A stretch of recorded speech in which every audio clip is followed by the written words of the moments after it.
Tuttosport, Barcelone cible Moise Kean pour succéder à Lewandowski. Barcelone réjouit ses fans avec une décision attendue par tous. L'entraîneur de Majorque innocente Barcelone de l'accusation d'injustice arbitrale. Un commentaire remarquable de Guardiola sur Barcelone et Pedri. Et avant de commencer, n'oubliez pas de partager vos pronostics dans les commentaires sur le match du Clasico. Et si vous êtes un supporter du FC Barcelone, n'oubliez pas de vous abonner à la chaîne, de liker et de suivre notre page. Tuttosport, Barcelone, cible Moise Kean pour succéder à Lewandowski. Le journal italien Tuttosport a révélé l'intérêt du FC Barcelone pour le recrutement de Moise Kean, joueur de la Fiorentina.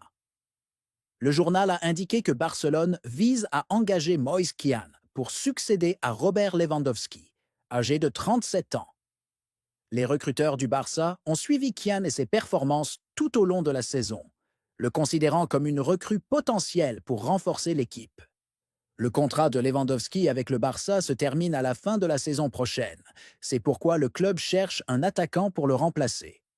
Depuis le début de la saison actuelle, Kean a disputé 39 matchs, toutes compétitions confondues avec la Fiorentina, marquant 23 buts et délivrant 3 passes décisives.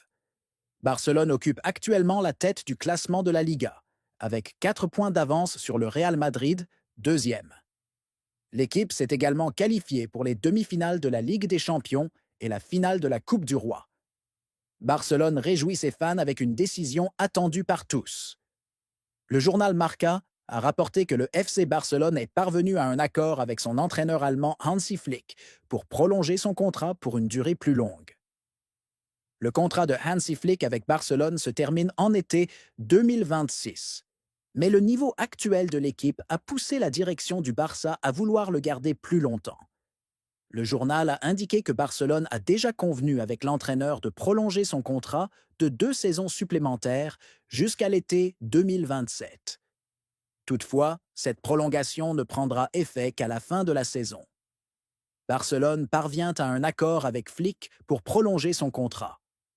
Le journal a ajouté qu'il y a plusieurs raisons pour lesquelles la direction du Barça n'a pas officialisé la prolongation de Flick pour le moment. La première est la volonté du club de se concentrer sur la fin de la saison, car le Barça est en lice pour un triplé. Liga, Coupe, Ligue des Champions. La deuxième raison est liée au fair play financier, qui empêche le club de recruter ou de renouveler des contrats. Par conséquent, l'accord a été reporté à la fin de la saison, le temps de résoudre ce problème. La direction est confiante de pouvoir régler cette crise d'ici le 30 juin, grâce notamment à la vente des loges VIP dans le nouveau stade du Camp Nou. L'entraîneur de Majorque innocente Barcelone de l'accusation d'injustice arbitrale, Jagoba Arrasat, entraîneur de l'équipe du Real Majorque, et son joueur Abdon Prats ont innocenté leur adversaire, le FC Barcelone, de toute accusation d'injustice arbitrale, suite à la polémique liée à un pénalty non sifflé en faveur de Majorque lors de leur rencontre mardi soir à Montjuïc. Majorque a perdu le match sur le score de 1-0, malgré de nombreuses occasions et tirs sur les cages du club catalan, qui se prépare pour le Clasico contre le Real Madrid, en finale de la Coupe d'Espagne. Un joueur de Majorque affirme qu'il n'y avait pas de pénalty contre Garcia. L'entraîneur de Majorque a déclaré dans une conférence de presse après le match « Peut-être que ma vue m'a trompé, ou que j'ai été influencé émotionnellement, car je voulais vraiment qu'un pénalty soit sifflé. » De son côté, Eric Garcia, défenseur du Barça impliqué dans l'action, a déclaré que le joueur de Majorque lui avait confirmé qu'il n'y avait pas eu de faute.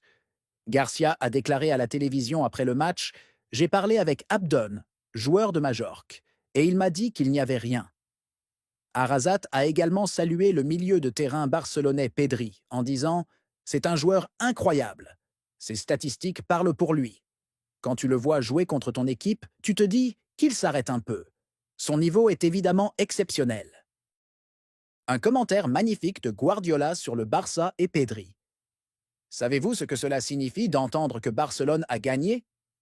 Ce n'est pas seulement qu'il a remporté une victoire 1-0 contre Majorque. Non, c'est plus grand que le résultat. Plus grand que les 3 points.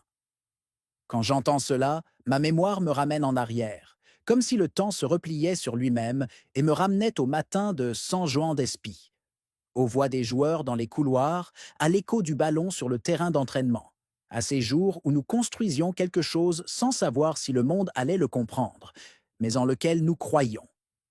Gagner contre Majorque, à ce moment de la saison, c'est plus qu'une victoire, c'est un message. Un message pour ceux qui croyaient que ce club avait perdu son identité, que le chaos avait pris le dessus sur l'ordre, que le bruit politique, économique, médiatique avait étouffé la voix du football. Non, Barcelone est toujours là. Il connaît toujours son chemin. Et ici, permettez-moi de parler de Pedri. Pep lève la main, comme s'il demandait la permission au monde pour honorer un joueur à sa manière.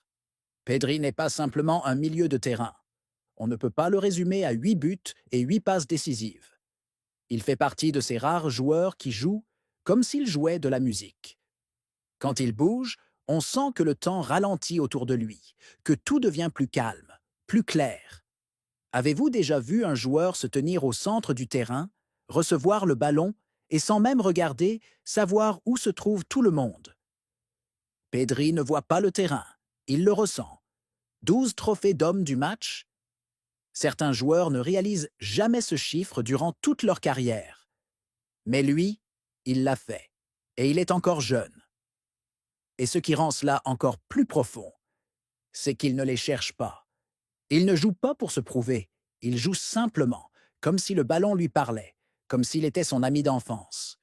Je l'observe, pas en tant qu'entraîneur de Manchester City, mais comme un père du football, si je peux dire ainsi. Je vois en lui le jeune Xavi, je vois l'ombre d'Iniesta, et parfois, je vois en lui quelque chose que nous n'avons jamais vu auparavant, quelque chose de nouveau, quelque chose qui ne s'enseigne pas, mais qui naît avec le joueur. Et ici, je dois saluer Xavi, car il ne suffit pas d'avoir un joueur comme Pedri, il faut savoir comment l'utiliser, comment le protéger, comment lui offrir l'espace pour être lui-même. Xavi, malgré toutes les pressions, fait cela. Il ne construit pas seulement une équipe, il protège une idée. Et l'idée de Barcelone est plus précieuse que n'importe quel titre. Savez-vous ce que cela signifie d'atteindre 76 points?